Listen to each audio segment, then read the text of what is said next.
Hello, good morning student. देखो, कल अपन ने ये कवक जगत आप लोगों को स्टार्ट करा दिया था और इसके जो सामान्य लक्षण थे वो मैंने आपको करा दिए थे। अब इसके जो डायग्राम वगैरह हैं वो आप थोड़े मेरे वीडियो में देखना ताकि आपको और चीजें समझ आएगी। इसमें देखो, अब ये वर्गीकरण है और वर्गीकरण में जितने भी फंगस हैं उन या जितने कवक हैं उनको 4 वर्गों में विभाजित किया है। तो पहला है फाइकोमाइसिटीज। अब फाइकोमाइसिटीज है तो जब भी आप इस तरह की चीजें पढ़ो तो पहले आप उसका एग्जाम्पल देख लो। तो अब यहाँ पे जो एग्जाम्पल है वो एग्जाम्पल क्या है?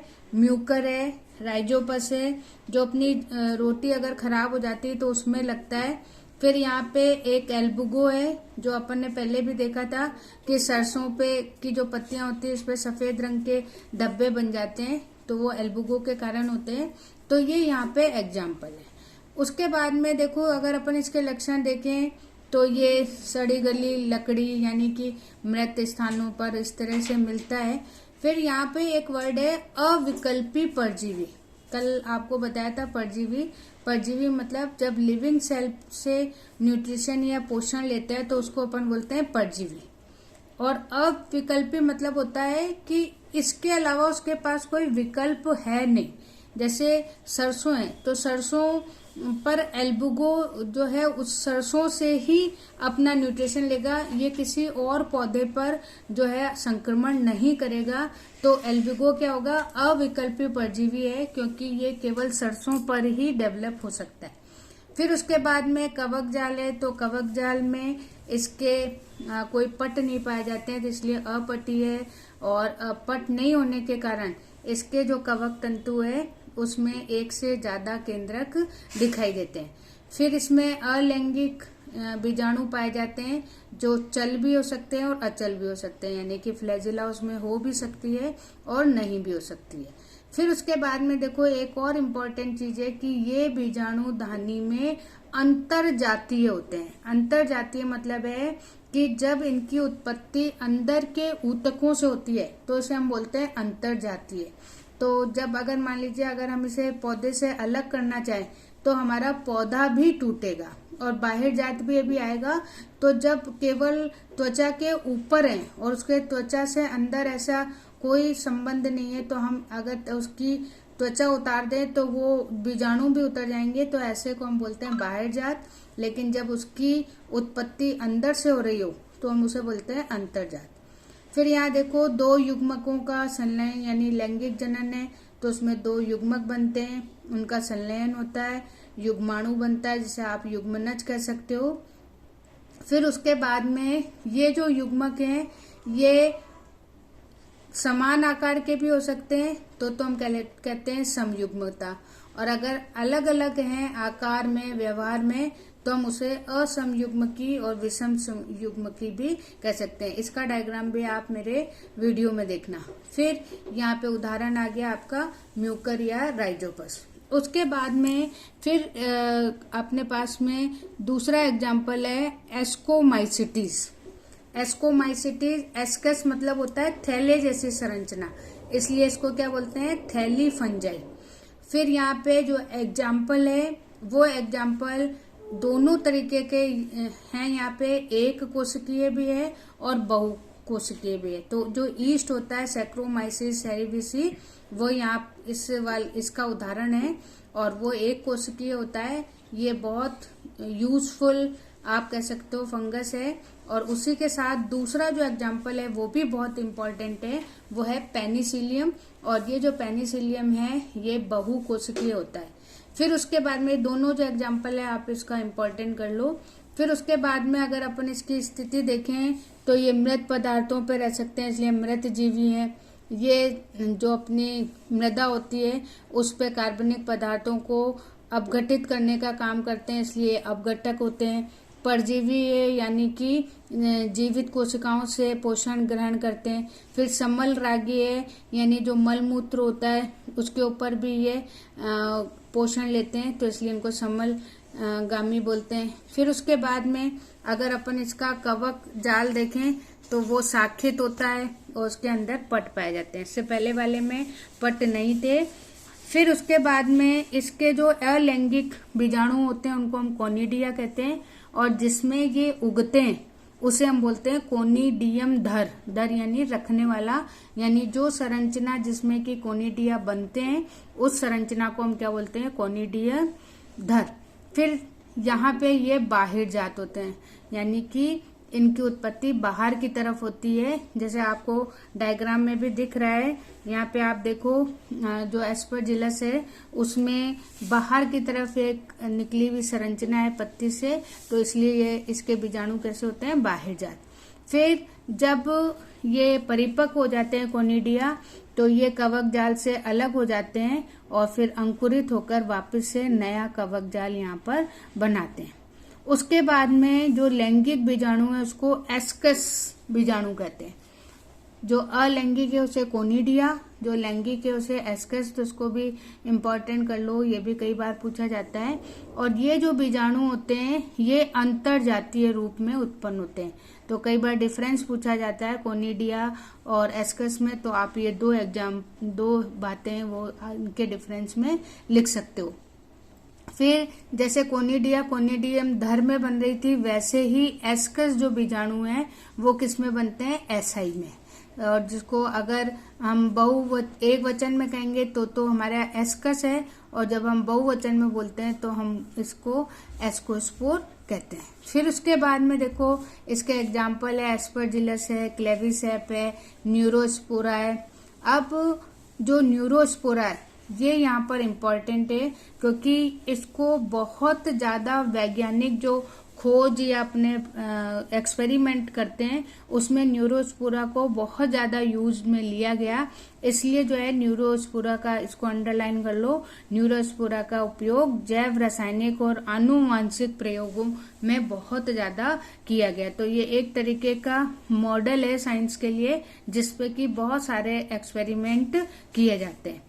फिर उसके बाद में इसमें कुछ फंगस ऐसे हैं जिनको हम खा भी सकते हैं, तो यहाँ पे मॉरेल और ट्रफल है, इसको अंडरलाइन कर लो, जिनको मनुष्य तो इतना नहीं, लेकिन हाँ जंतुओं को खाने के लिए बहुत ज्यादा दिया जाता है, और जो बाहर की कंट्रीज है उसमें भी इसको बहुत ज्यादा खाया जाता है।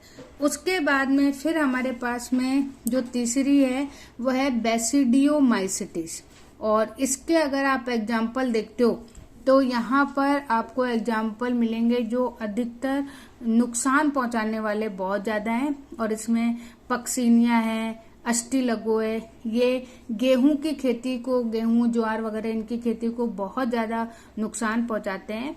और इसके साथ यहाँ पे एक और इम्पोर्टेंट एग्जाम्पल है एगेरिकस, जिसको हम बोलते हैं मशरूम, जो अपन आजकल सब्जी वगैरह बना के खाते हैं। तो इसमें खाने योग्य कौन सा है, एगेरिकस या मशरूम। बाकी अस्टिलगो और पक्सीनिया यहाँ पे हार्मफुल या हानिकारक यहाँ पर कवक होते हैं, जो पौधों में बहुत ज्यादा रोग उत्पन्न करते हैं। और इन रोगों को हम बोलते हैं किट और कंड। किट को हम इंग्लिश में बोलते हैं रस्ट, और कंड को बोलते हैं स्मट। तो बिल्कुल कभी आप देखोगे तो गेहूं अगर फोड़ के देखते हो तो उसमें भूरे और काले रंग का आपको पाउडर दिखाई देता है, तो वो किसके कारण होता है, इस अस्टिलगो और पक्सीनिया के कारण। फिर यहाँ पे देखो इसका कवक जाल भी शाखित और पटी है। इसमें जो है, इसको इम्पोर्टेंट कर लो, ये भी कई बार पूछा जाता है, इसमें अलैंगिक बीजाणु नहीं बनते। इसमें कायिक जनन हो सकता है कि खंडन विधि द्वारा टूटकर अलग हो जाएं। फिर इसमें लैंगिक अंग नहीं होते हैं, केवल दो जो इसकी कवक तंतु हैं वो आपस में मिलके प्लाज्मोगेमी, जो अपन ने स्टार्टिंग में करी थी, दो जो कवक तंतु आपस में मिल जाते हैं, और मिलने के बाद में एक द्विकेंद्रीय संरचना का निर्माण करते हैं, और इस संरचना को हम बोलते हैं बेसिडियम। अभी जो बेसिडियम है, पहले इसमें जो है साइटोप्लाज्म या कोशिका द्रव्य मिलता है, फिर उसके बाद में केंद्रक मिलते हैं। तो केंद्रक के मिलने को हम क्या बोलते हैं, कैरियोगेमी। तो इस तरीके से दोनों मिलने के बाद में एक तंतु से 4 बेसिडियम बीजाणु बनते हैं। और किसके द्वारा बनते हैं, मियोसिस। मियोसिस मतलब अर्धसूत्रीय विभाजन द्वारा आप पर थोड़ा पढ़ा होगा आपने कि एक अर्धसूत्री विभाजन द्वारा 4 बेसिडियम बीजाणु यहाँ पर बनते हैं। और इनकी उत्पत्ति भी कैसी होती है, बाह्य जात होती है। तो यहाँ जो बेसिडियम है जिसके अंदर उगते हैं तो उसको अपन क्या बोलते हैं, बेसिडियम बीजाणु, और जिसमें उगते हैं उसे बोलते हैं बेसिडिया। तो इस तरीके से ये संरचना होती है। और एग्जाम्पल इसके एगेरिकस है, स्टिलगो है, पक्सिनिया है। तो यहाँ पे कुछ एग्जाम्पल है। फिर उसके बाद में चौथा है ड्यूटेरोमाइसिटीज। और इसकी देखो पहली ही लाइन सबसे इम्पोर्टेंट है कि इनको अपूर्ण कवक कहते हैं। क्यों? क्योंकि इनमें जो है अलैंगिक और कायिक अवस्था ही पाई जाती है, लैंगिक अवस्था इसमें नहीं पाई जाती है। इसलिए जो है इनको किसी वर्ग में नहीं रखा गया और इसके लिए एक अलग वर्ग बनाया गया, ड्यूटेरोमाइसिटीज, जिसको हम बोलते हैं अपूर्ण कवक। अब जैसे मान लीजिए अगर इसमें लैंगिक अप्रवस्था मिल जाए तो हो सकता है कि इसको हम ऊपर वाले किसी 3 वर्गों में यहाँ पर रख सकते हैं। इसलिए जो है लैंगिक प्रवस्था नहीं पता होने के कारण इसको एक अलग वर्ग में रखा गया। और इसके एग्जाम्पल कौन से हैं, ऑल्टरनेरिया, कोलिटोट्राइकम और ट्राइकोडर्मा।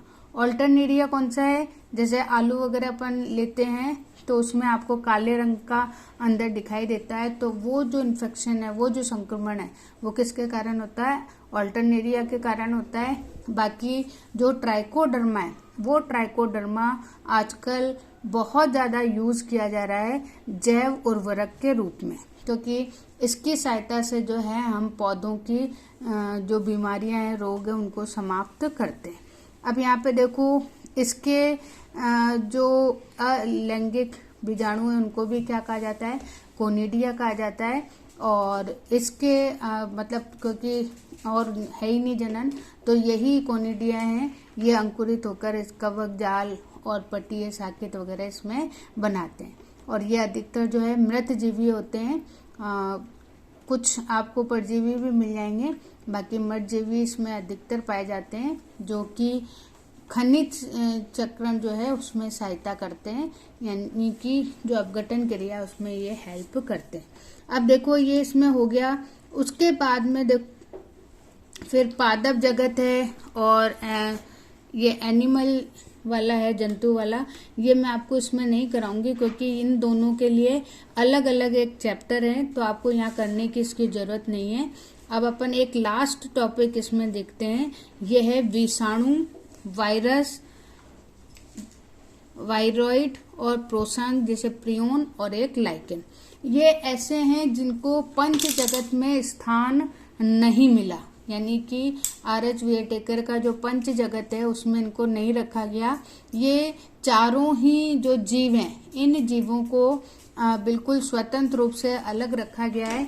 इनमें सबसे पहले अपन देखते हैं वायरस।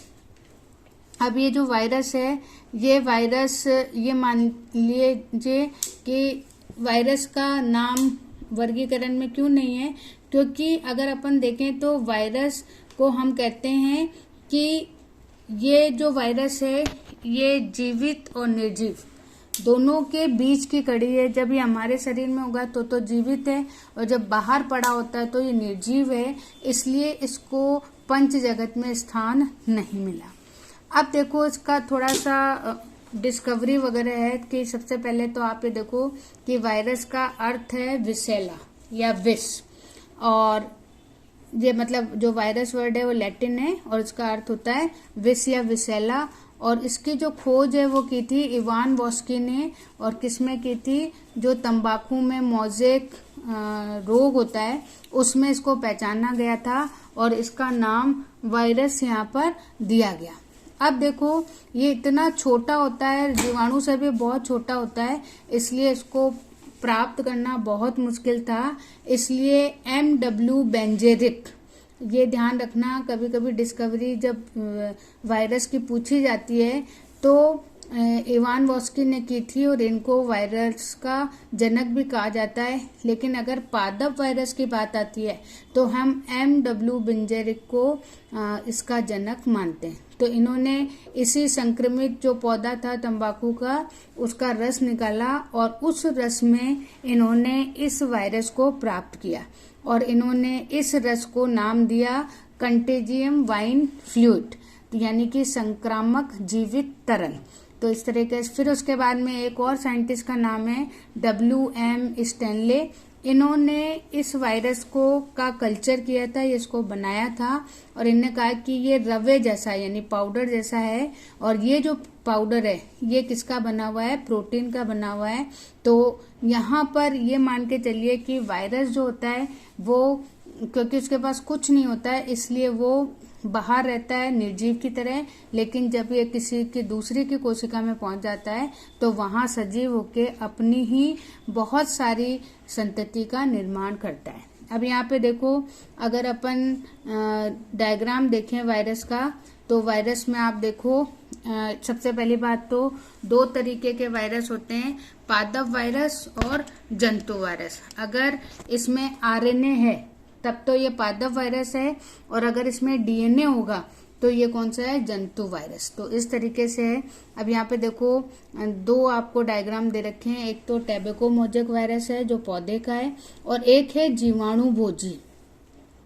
ये जीवाणुओं को खाता है इसलिए इसका नाम है जीवाणु भोजी और ये हमारे लिए लाभदायक है क्योंकि ये जो गंगा का जल होता है उसमें पाया जाता है और इसीलिए इसी के कारण गंगा का जल हमारा कैसा होता है, शुद्ध होता है, क्योंकि वो सारे वायरस ये बैक्टीरिया को, जीवाणु को खाकर नष्ट कर देता है। तो यहाँ पे देखो सबसे पहली बात, आनुवांशिक पदार्थ तो RNA भी हो सकता है, DNA भी हो सकता है। फिर इसके चारों तरफ एक प्रोटीन का आवरण होता है। तो ये बाकी इसमें और कोई भी चीज आपको नहीं मिलेगी, केवल कौन सी मिलेगी, बाहर की तरफ प्रोटीन, और इस प्रोटीन के आवरण को हम क्या बोलते हैं, कैप्सिड। और इस कैप्सिड में अगर आप डायग्राम में देख रहे हो तो बहुत सारे छोटे छोटे कक्ष से या संरचना दिखाई देती है जिसको हम बोलते हैं कैप्सोमियर या पेटी कोशक।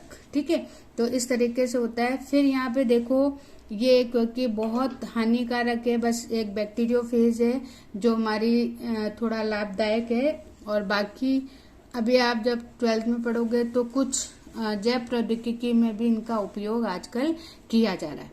बाकी ये बीमारी फैलाते हैं। अब जैसे यहाँ एग्जाम्पल भी आपको दे रखे हैं, मम्स, चेचक, हर्पीज, इन्फ्लुएंजा मतलब जुखाम, तो और फिर अपने में है एड्स, आजकल आपको पता है बहुत ज़्यादा है। फिर उसके बाद में अभी कोरोना चल रहा है।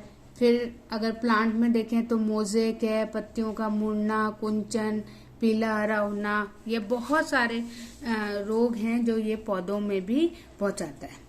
फिर उसके बाद में जो दूसरा है वो है वायराइड। वायराइड को हम वायरस का बच्चा कहते हैं और इसकी जो खोज है वो 1971 में टीओ डाइनर ने की थी, और ये बहुत छोटा सा होता है और लेकिन इसके लक्षण बिल्कुल वायरस की तरह ही होते हैं, और इसके कारण इसको अंडरलाइन कर लेना, आलू में ये पोटैटो स्पिंडल ट्यूबर ये एक रोग उत्पन्न करता है, और इसमें जो है वायरस की तरह ही RNA पाया जाता है और प्रोटीन आवरण होता है, लेकिन बहुत मतलब कम क्वांटिटी में होता है, इसलिए इसको वायराइड का बच्चा कहते हैं। और इसीलिए यहाँ दे भी रखा है कि RNA का आणविक भार बहुत कम होता है, यानी कि इसमें पॉलीपेप्टाइड चेन जो है वो बहुत कम पाई जाती है। फिर उसके बाद में एक एग्जाम्पल है आपका प्रोसंक या प्रियोन। ये क्या होता है कि अभी तक तो हमने देखा है कि किसी भी बीमारी में मेन कारण होता है DNA या RNA, लेकिन ये एक ऐसा है जिसमें ना तो DNA RNA संक्रमण फैलाते हैं, केवल प्रोटीन, इसका प्रोटीन जो है वो रोग उत्पन्न करता है। इसीलिए प्रोटीन के आधार पर इसका नाम क्या रखा है, प्रोसंक या प्रियोन। और ये जो है इससे भी बीमारियां होती हैं, और यहाँ पे देखो बीमारी दे भी रखी है, बोवाइन स्पंजीफ्रॉम इंसेफेलोपैथी, और इसको नॉर्मली हम बोलते हैं मैड काऊ रोग, यानी कि इस रोग के कारण गाय पागल हो जाती है, इसलिए इसको बोलते हैं मैड काऊ डिजीज। फिर हमारे जो मनुष्य में भी जैकब डिजीज जो है वो इसके कारण हो जाती है, CR जैकब डिजीज। तो ये यहाँ पर इसलिए, बाकी इसको ज़्यादा इम्पोर्टेंट नहीं, बस आपको यही है कि प्रोटीन किसका संक्रमण या रोग फैलाता है, तो वो किसका है, प्रियन का। उसके बाद में जो लास्ट है वो है लाइकेन। लाइकेन पहले भी मैं आपको बता चुकी हूँ कि यह शैवाल और कवक दोनों आपस में मिलकर, आप वीडियो में इसमें डायग्राम भी देखना, दोनों आपस में मिलकर एक जीव बनाते हैं, उसे हम बोलते हैं लाइकेन। तो जो शैवाल का भाग होता है उसको शैवालस बोलते हैं, और जो कवक होता है उसको हम माइकोवायंट या कवकांश बोलते हैं। अब देखो, जो शैवाल है उसमें क्लोरोफिल है, हरित लवक है, तो वो स्वपोषी का काम करती है, जबकि जो माइकोवायंटे या फंगस है वो परपोषी होते हैं। लेकिन ये क्या करता है, खनिज और जल पदार्थों का अवशोषण करता है, और दोनों मिलकर जो है वो उसको पोषण देती है, बदले में वो उसको पानी, जल और खनिज लवण पदार्थ देता है। तो इस तरीके से दोनों मिलके अपना जीवन जीते हैं, इसलिए इसे क्या बोलते हैं, ये सहवास जो होता है। और ये कई बार जो है क्वेश्चन आता है, तो ये सहजीवी सहवास है, इसको इम्पोर्टेंट कर लेना अगर एग्जाम्पल आता है। तो एक तो आपका लाइकेन है, एक और होता है माइकोराइजा। ये दो ऐसे हैं जो कि सहजीवी सहवास यहाँ पर कहलाता है। और सबसे इम्पोर्टेंट चीज है, इसको अंडरलाइन कर लो, कि जहाँ प्रदूषण नहीं होगा वहीं पर लाइकेन होगा। यानी जिस क्षेत्र में अगर लाइकेन है, इसका मतलब कि वहां पर प्रदूषण हवा में नहीं है। और स्पेशली कौन सा, सल्फर डाइऑक्साइड। तो ये कई बार पूछा जाता है, तो यहाँ पर आप लिख भी लेना कि सल्फर डाइऑक्साइड की अधिकता में लाइकेन जो है वो उत्पन्न नहीं होते। तो ये आज आपका कंप्लीट हो गया। अब कल मैं इसके क्वेश्चन आंसर आपको भेजूंगी, तो ताकि आप मुझे चैप्टर वाइज क्वेश्चन आंसर करके भेजते रहो। Okay, thank you.